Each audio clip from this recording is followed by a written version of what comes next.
Hello and welcome to your astrological vibrations for Wednesday, January 27th, 2021 by Gaia Blooming. I am Mimi and our energy mantra for today is I connect to the divine to support my vibe. And today we are a day out from the full moon in Leo. We have the moon finishing up in Cancer throughout the day, which may bring on some feels. But the thing I'm really feeling besides the full moon building is we're also building into a conjunction between Venus and Pluto and Lilith, who loves to be in the midst of the action. You will find this is true with the oscillating Lilith energy, the true black moon Lilith energy.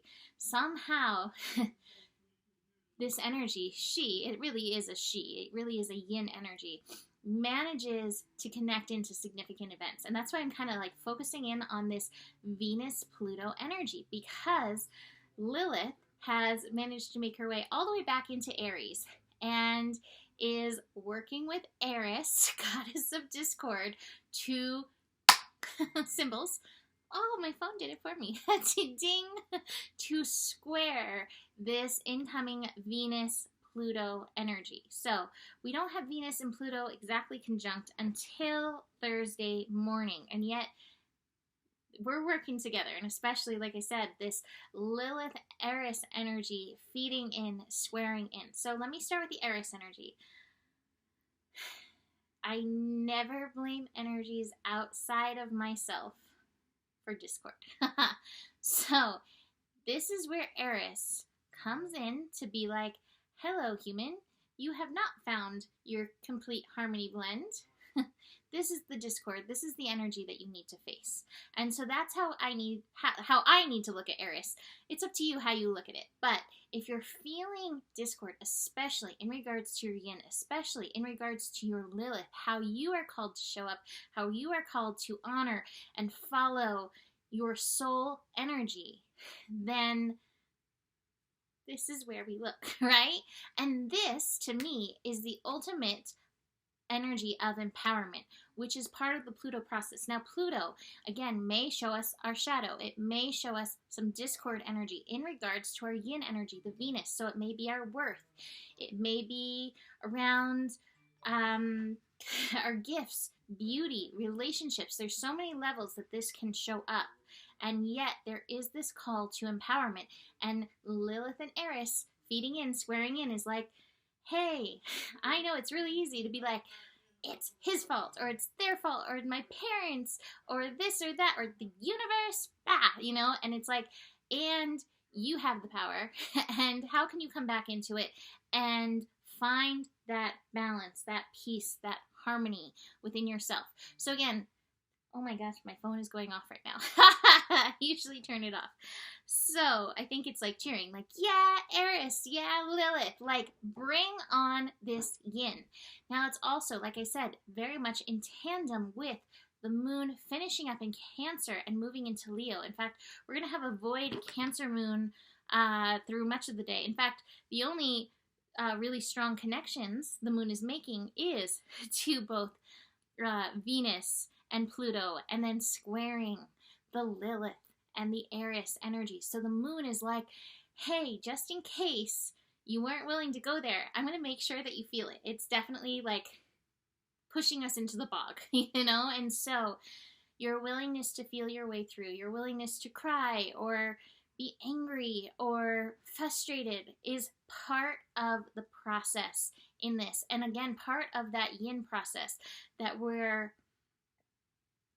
calling back into ourselves now because it's time. Calling back into the world because it's necessary and needed and time. So the energy has a certain sense of potency as we build into this full moon and as we're building into this conjunction and working through this square. So awareness and empowerment for yourself is the process.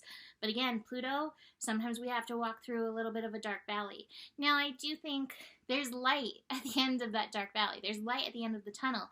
We have this incoming full moon in Leo, which is about play and joy and the heart, coming back to the heart.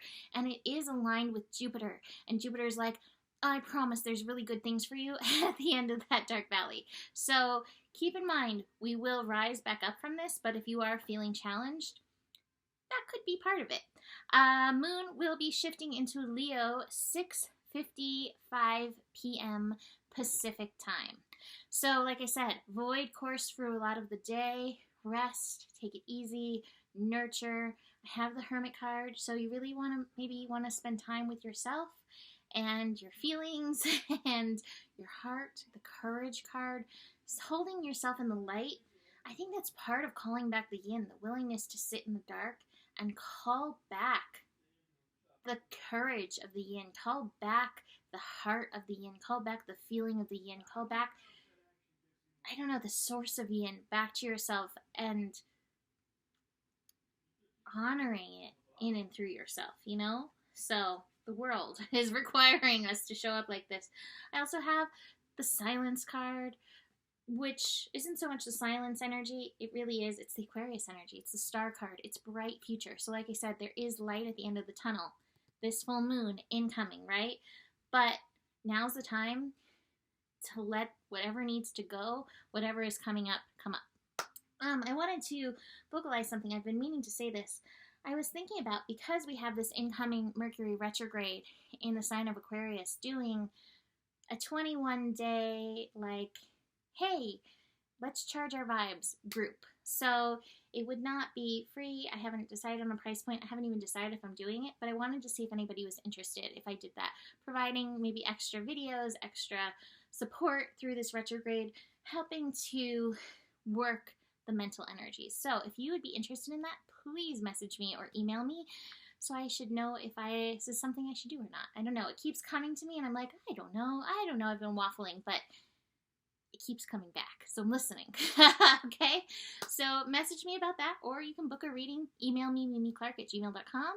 Besides that, the better it gets, the better it gets. There's more than enough love in the world for you. You have the power, truly. And stay curious. Namaste.